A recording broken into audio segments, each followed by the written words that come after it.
Depuis le 31 octobre dernier, les skippers de la Mini Transat Île de Guadeloupe édition 2015 ont bien quitté les îles Canaries pour regagner cette fois la Guadeloupe étape finale, mais après une longue trêve de près d'un mois à Lanzarote. Une spécificité rare dans une course au large et en solitaire, un arrêt qui présente certains avantages, confirme le skipper guadeloupéen Luc Coquelin, qui connaît bien cette course. En fait, c'est pas très facile de repartir après un mois d'arrêt. Par contre, je pense que ce qui est sympa pour les coureurs, c'est qu'ils ont passé du temps ensemble à l'escale.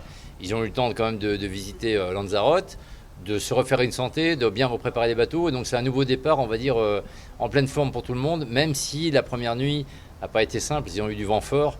Et après un mois d'interruption, c'est pas évident, ni pour les estomacs, ni pour le cerveau. La course bat à nouveau son plein, toute voile dehors, excite le leader de la première étape, le Lorientais Davy Baudard, victime de problèmes techniques. Reste a priori 15 jours de course, mais difficile de faire sitôt un pronostic, avoue notre expert des courses au large. La route est encore longue, la Mini Transat réserve certainement encore son lot de surprises. Il faudra trouver du vent tout le long du parcours, et je pense qu'au départ c'était pas trop compliqué parce qu'ils avaient du vent assez fort de nord-est au départ des Canaries.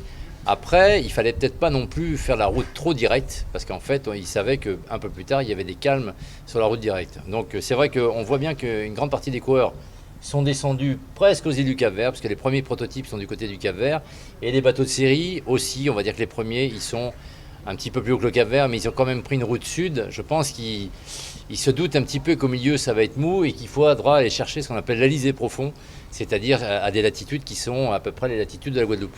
Carl Chipotel, seul solitaire guadeloupéen embarqué dans cette aventure, tente la route parfaite avec des options qu'il choisit pour rester dans le coup.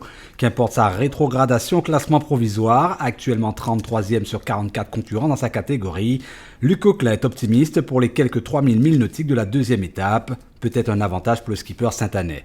Moi, je pense que déjà, la deuxième partie, il va être un petit peu plus à la maison. Il faut bien voir qu'entre les Canaries et la Guadeloupe, on est dans la bande d'Alizé.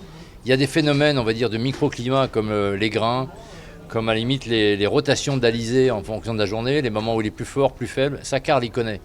Donc, même psychologiquement, ça va beaucoup l'aider par rapport à finalement à des météos où il est peut-être un peu surpris des phénomènes qui lui arrivent dessus. Premières arrivées prévues logiquement dans une dizaine de jours. Les skippers au total auront parcouru 4020 milles nautiques, soit 4445 km.